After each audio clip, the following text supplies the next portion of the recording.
So here we are with who? Tyler Tadman. Hey Tyler, how are you? Doing good, man. So what deck are we profiling today? We're deck profiling Final Countdown. Alright, let's see the deck. Alright, to start off, for the monsters, we got 3-card Card D. Who's the Scarecrow? For the one-of monsters, we have one Sangan, searches basically everything. Morphine Jar can get you a lot of pluses. And then Gores is actually a really good card. Should I get explanations now or later? You can do it if you like. Alright, brief explanation to Gores. It's another OTK stopper. Actually, early game I can fight back, so it literally stalls for 3 extra turns. Or it's a good out to Logia, things like that. Obviously the 3 countdown, best card in the deck. The thing I Sark for all the time, 3 1-day apiece. The best spell, I always Sark for it.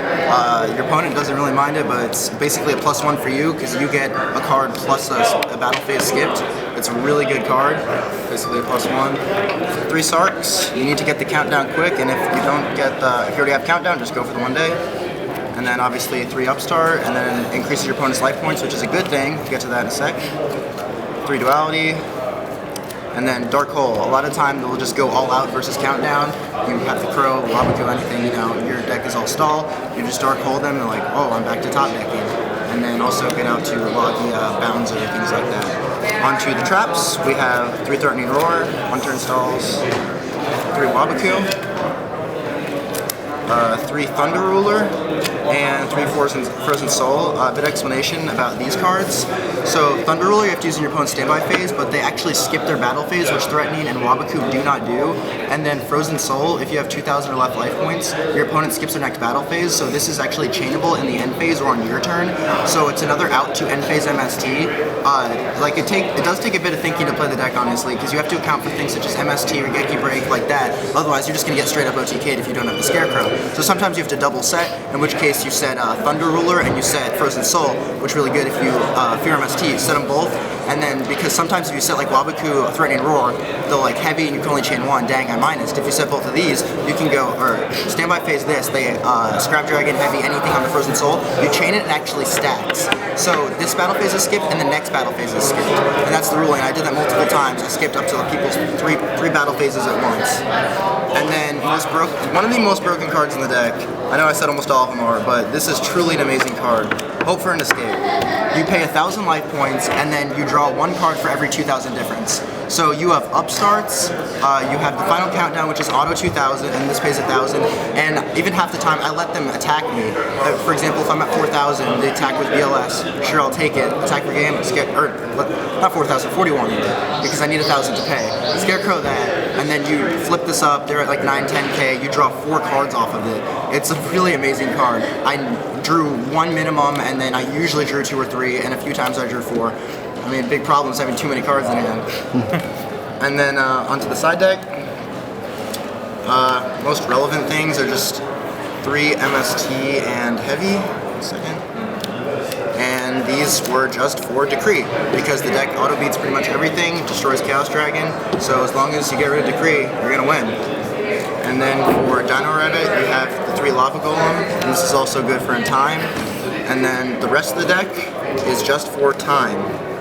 Because if you don't 2-0 them, and if like it takes too long, they take too long, whatever, you cannot win game 3. There will not be 20 turns. What's that card, that monster?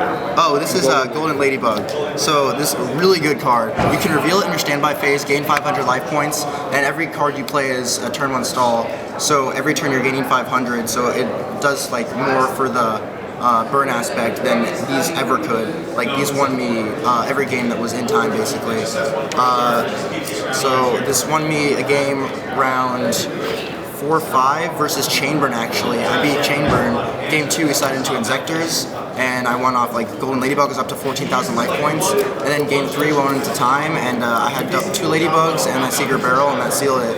And then again versus Dino Rabbit, we barely went in the time. Like I had to scoop it up for like 2 minutes or something like that, or I might have just lost. But, you know, he actually beat the BLS. And then slide this in, because he didn't expect it. He was like, yeah, we're going to time. Oh, perfect. And then I stand by face with Ladybug. He was like, what? It really helps a lot. that's it for the deck list and the explanations. So, what's good about the deck? it's an amazing meta call right now.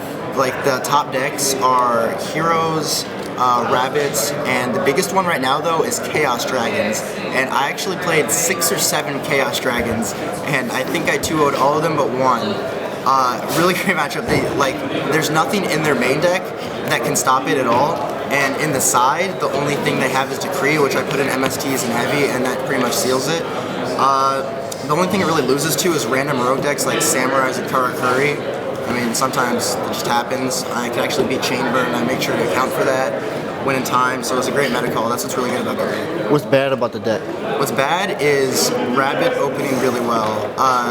You can beat Rabbit, it's not too difficult, but like if they do open 1 or 2 Rabbits, I mean, really any deck loses to that, but this especially, because I only have so many outs to Adolka or a Logia when I have like a countdown. Like, you know, I either need 2 countdowns or a countdown on Dark Hole.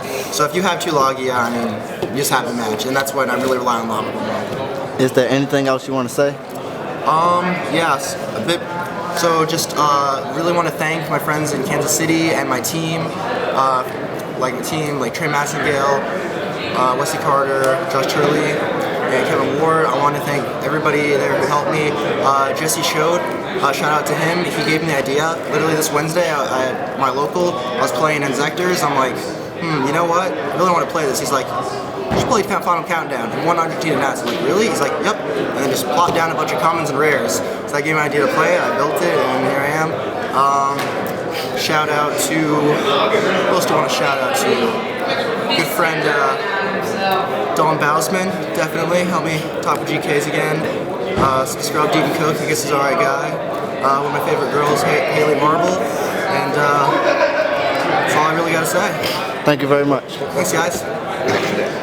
Oh, extra deck, that's right. We gotta see the extra deck, man. Oh yeah, there's only 2 cards What in the did you extra put in the deck. extra deck? Alright, yeah, so there's 2 cards in the extra deck. One is Gachi.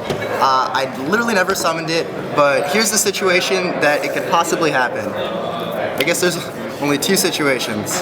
Where the hell is my Morphing Jar? There it is. So I go, card D, they Veiler. I'm like, sure, protect it. Next turn I either do this and they Veiler again, or if I don't want my Morphing Jar, I'll just go that. Gotcha. Yeah, that's like 2-3 turn stall. And then, what's actually really important in the extra deck was the Shining. Wow. Yeah. Oh my that's so goodness. smart. Yeah, you guys definitely need the Shining. I played Shine. in GKs, I played in this one. Like, you can't win without Shining. It's pretty crucial. Wow. And that's pretty much there is to it, guys. So, Thank you very much. Action. action. Alright. Hey guys, I just want to add 2 more things. First was, I actually came first place in Swiss, going 10-0 and 1 draw. Draw round 2, so only undefeated. It was pretty cool. And then the second thing I wanted to add was I actually only went into time 3 times. I 2-0'd most of my opponents, so I don't want anybody getting the wrong idea that I was stalling and burning. That was just in case they stalled me mostly. So yeah, I only went in time 3 times. First place Swiss. That's about it. Peace again.